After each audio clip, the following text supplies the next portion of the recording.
Hi. Hello. నమస్తే. Welcome back to my channel. అందరూ ఎలా ఉన్నారు? అందరూ బాగున్నారా? అందరూ బాగుండాలని మనస్ఫూర్తిగా కోరుకుంటూ ఒక చిన్న వీడియో మీ అందరితో షేర్ చేసుకోబోతున్నాను. చాలా రోజులైపోతుంది లాంగ్ వీడియోస్ పోస్ట్ చేసి. ఇంకా డైలీ పోస్ట్ చేయడానికి ట్రై చేస్తాను. ప్లీజ్ మా వీడియోస్ కనుక మీకు నచ్చినట్టయితే ఒక్క లైక్ చేసి ఛానల్ అయితే సబ్స్క్రైబ్ చేసుకొని డైలీ ఫాలో అవ్వండి. ఇక మార్నింగ్ అయితే మాకు కొంచెం వర్షం పడింది.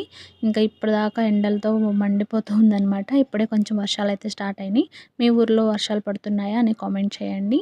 ఇంకా మార్నింగ్ అయితే బయట కొంచెం వర్షం పడింది కదా, కడిగి తుడిచేసి ముగ్గైతే పెట్టేశాను. ఇంకా 2 రోజుల నుంచి బట్టలు వేయలేదనమాట. నేను డైలీ బట్టలైతే వేయను. 2 డేస్‌కి, 3 డేస్‌కి ఒకసారి అయితే వేస్తాను. ఇంకా మిషన్ అయితే ఈరోజు వేసేసాను. క్లైమేట్ అయితే కూల్‌గా ఉంది. వర్షం పడేలా ఉంది. అందుకే మార్నింగే బట్టలు వేసేసాయి. ఇంకా ఆరబెట్టేసాను కూడా. ఇంకా ఇల్లంతా ఊడ్చి తుడిచేసుకొని మొత్తం ఇంకా నేను ఫ్రెష్ అయిపోయి తర్వాత టిఫిన్‌కి అయితే ప్రిపేర్ చేస్తున్నాను. ఈరోజైతే దోస అయితే వేస్తున్నాను. ఇంకా దోస కోసం నైటే ఇంకా పిండి అయితే రుబ్బి పెట్టుకున్నాను. ఇక్కడ మార్నింగ్ లేచి ఇక్కడ పిండినైతే సెపరేట్ చేసుకుంటున్నాననమాట. ఇంకా ఎక్కువైపోతుంది కదా మాకు, అందుకని చెప్పేసి కావాల్సినంత పిండి అయితే వేరే గిన్నెలోకి తీసుకొని దానిలో కొంచెం వాటరు, సాల్ట్ కలిపేసుకొని దోస అయితే వేస్తున్నాను. ఫస్ట్ దోస అయితే చాలామంది వేస్ట్ చేసేస్తారు కదా, నేనైతే వేస్ట్ చేయను. ఇంకా ఫస్ట్ అయితే ఆయిల్ రాసేసి చిన్నగా నార్మల్గా వేసుకుంటే ఈజీగానే వచ్చేస్తుంది. తర్వాత ఇంకా ఆయిల్ లేకుండా నార్మల్గా వేసేస్తాననమాట. ఇంకా నేను మరీ పల్చగా పేపర్ దోశలాగా అయితే ఏమి వేయను, నార్మల్గానే వేస్తాను. నేను ఇలా వేస్తాను. చూస్తున్నారు కదా, సింపుల్గానే వస్తాయి. ఫస్ట్ దోశ కూడా ఏమీ పాడవ్వదు, వేస్ట్ అయిపోదు.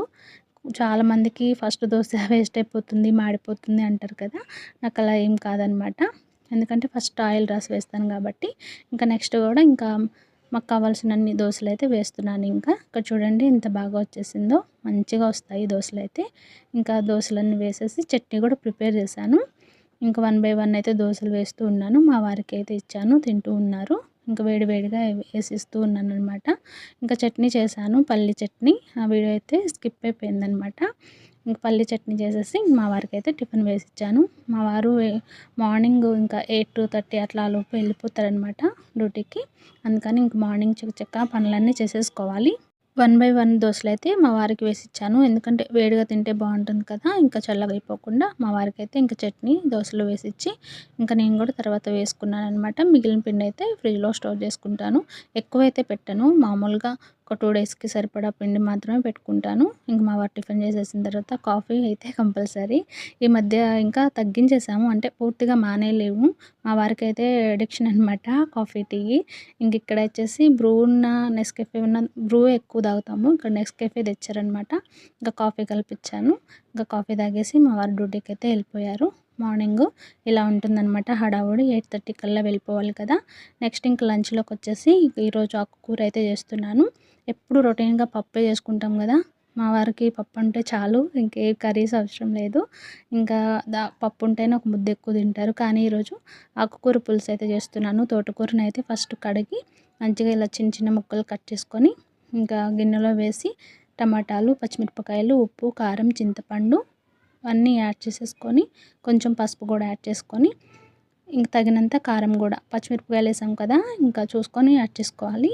ఇంకా చింతపండు అన్నీ యాడ్ చేసేసుకొని మూతపెట్టి కొంచెం వాటర్ వేసి మూతపెట్టి ఉడికించుకోవాలి.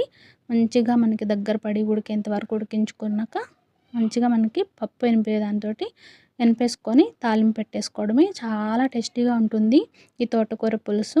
కొంచెం చింతపండు మనం ఎక్కువ వేసుకున్నామంటే పుల్ల పుల్లగా, కారం కారంగా చాలా బాగుంటుంది మనకి. రైస్‌లోకైనా చపాతీలోకి కూడా సూపర్‌గా ఉంటుంది. ట్రై చేయండి. మీకు తెలుసుంటే తప్పకుండా కామెంట్ చేయండి. మీరు ఇలాగే చేస్తారా? తర్వాత తాలింపు పెట్టేసుకోవడమే. తగినంత ఆయిలు, ఇంకా పోపు దినుసులు, చిన్నుల్లిపాయలు కచ్చపచ్చగా దంచుకొని, ఉల్లిపాయలు కూడా యాడ్ చేసేసుకొని మంచిగా కొంచెం కొత్తిమీర కూడా యాడ్ చేసి ఇంకా పులుసులో అయితే యాడ్ చేసేసుకోవడమే. చాలా టేస్టీగా ఉంటుంది. ఇంక ఈరోజైతే ఈ వీడియో ఇదండి. నచ్చినట్టయితే ప్లీజ్ మా ఛానల్ని అయితే సబ్స్క్రైబ్ చేసుకోవడం అస్సలు మర్చిపోకండి. ఒక చిన్న లైక్ ఇచ్చేసేయండి. వీడియో ఎలా అనిపించిందో కూడా ఒక చిన్న కామెంట్ చేయండి. మీరు పెట్టే కామెంట్స్ మాకెంతో మోటివేషన్‌గా ఉంటుంది. ఇంకా మంచి మంచి వీడియోస్ అయితే పెడుతూ ఉంటాను. ప్లీజ్ సపోర్ట్ చేయండి ప్రతి ఒక్కరు కూడా. Thank you. ఈ వీడియో చివరి వరకు చూసినందుకు thanks for watching. Thank you.